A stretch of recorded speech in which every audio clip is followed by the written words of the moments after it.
मंदसौर के जिला कांग्रेस दफ्तर में आज जमकर बवाल हो गया। आज बवाल उस समय हुआ जब विधानसभा चुनाव के बाद पहली बार पूर्व सांसद मीनाक्षी नटराजन कांग्रेस कार्यकर्ताओं की बैठक लेने मंदसौर पहुंची। गांधी चौराहा जिला कांग्रेस दफ्तर पर पूरे जिले के कांग्रेस कार्यकर्ता इकट्ठे हुए हैं, लेकिन इसी दौरान विवाद हो गया। विवाद उस समय पैदा हुआ जब मलारगढ़ के कांग्रेस नेता और मीनाक्षी नटराजन समर्थक श्यामलाल जोगचंद इस बैठक में पहुंचे। श्यामलाल जोगचंद को देखकर परशुराम सिसोदिया समर्थकों ने आपा खो दिया, क्योंकि परशुराम सिसोदिया समर्थक लगातार ये आरोप लगाते रहे हैं कि श्यामलाल जोगचंद ने विधानसभा चुनाव में सैबोटेज किया था। इस मामले को लेकर श्यामलाल जोगचंद का एक ऑडियो भी वायरल हुआ था। इस ऑडियो में वे यह कहते सुने जा रहे थे कि परशुराम सिसोदिया जो कांग्रेस उम्मीदवार हैं उनको वोट ना दें।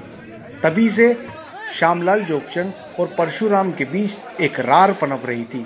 आज जब कांग्रेस बैठक में जोगचंद पहुंचे, परशुराम सिसोदिया समर्थकों ने आपा खो दिया और परशुराम समर्थक सरपंच नरकिशोर पाटीदार और जोगचंद समर्थक अजय नगरिया, जो कि आईटी एवं सोशल मीडिया प्रभारी है, आपस में भिड़ गए। इस दौरान जमकर हाथापाई की भी खबरें हैं और विवाद वाली कोई स्थिति नहीं है। आप सबको पता है कि हम लोग जब चुनाव लड़ रहे थे तो पूर्व प्रत्याशी रहे श्यामलाल जोगचंद जी, जो 2 बार चुनाव लड़े मल्हारगढ़ से। उन्होंने जो है पार्टी के साथ जिस प्रकार से भीतरघात किया और उन सारी चीज़ों का सबूत पूरी तरह से प्रत्येक कार्यकर्ताओं के पास है। उनकी ऑडियो, वीडियो, सीडी, और जिन जिन गाँवों में जाकर उन्होंने प्रत्यक्ष अप्रत्यक्ष रूप से लोगों से कहा कि भारतीय जनता पार्टी को वोट दें, देवड़ा जी को वोट दें, उन सारी चीज़ें ऑडियो हमारे पास हैं, सीडी हमारे पास हैं, तो सब कार्यकर्ताओं के पास है। तो कार्यकर्ताओं ने जब श्यामलाल जी को यहाँ पर जिला कांग्रेस की इस बैठक में देखा तो कुछ हमारे कार्यकर्ता आक्रोशित हो गए थे। उन्होंने एक ही मांग थी कि श्यामलाल जी ने जो है पार्टी के साथ भीतरघात किया है, इनको बैठक में आने का कोई औचित्य नहीं है, इनको नहीं आना चाहिए था, इनको यहाँ से बाहर करें।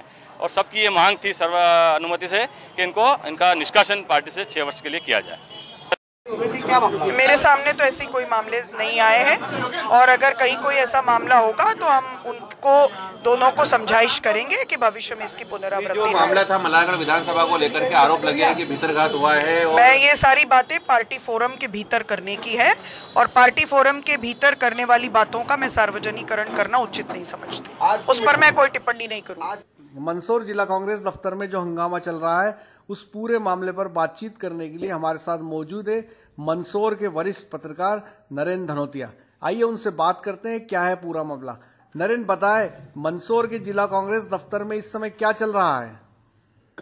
देखिए, इस समय मंदसौर जिला कांग्रेस कार्यालय में पूर्व सांसद मीनाक्षी नटराजन कार्यकर्ताओं की बैठक लेने आई थी और विधानसभा चुनाव के बाद में जिस तरीके से मंदसौर जिले के परिणाम आए हैं वो कांग्रेस की इच्छा के अनुरूप नहीं आए थे। स्वाभाविक रूप से भीतरघात के आरोप इसमें लगे थे, खासतौर से मलारगढ़ विधानसभा सीट को लेकर के कि मलारगढ़ विधानसभा सीट में पूर्व उम्मीदवार जो श्यामलाल जोगचंद रहे, उन्होंने कांग्रेस प्रत्याशी परशुराम सिसोदिया के खिलाफ काम किया, यहाँ तक कि उन्होंने भाजपा के लिए वोट मांगे। परशुराम सिसोदिया का दावा था कि उनके पास पर्याप्त ऑडियो मौजूद है और एक प्रस्ताव इन्होंने कांग्रेस की जो एक सभा हुई थी उसमें बात किया था कि श्यामलाल जोगचंद को पार्टी से बाहर किया जाए।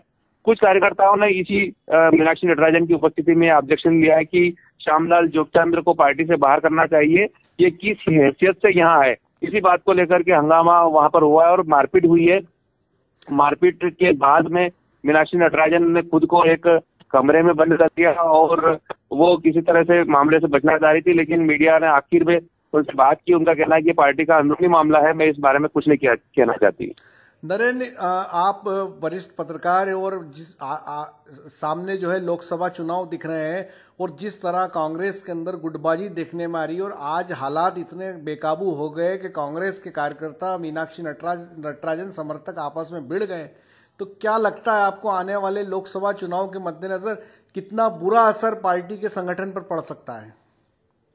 देखिए, मीनाक्षी नटराजन खुद संसदीय क्षेत्र से एक उम्मीदवार है और आगामी लोकसभा चुनाव जो है उसमें भी वो उम्मीदवार निश्चित रूप से होना चाहेंगी। उसकी खुद की इच्छा होगी कि मैं ही उम्मीदवार यहाँ से रहूं और किसी और को मौका नहीं देगी। लेकिन जो पार्टी के हालात अभी देखने को मिल रहे हैं, जो कलह देखने को मिल रहा है, मारपीट तक बात पहुंच चुकी है और जो आपसी फूट है, उस फूट का परिणाम ही है कि मंदसौर संसदीय क्षेत्र से कांग्रेस को केवल 1 सीट मिली है।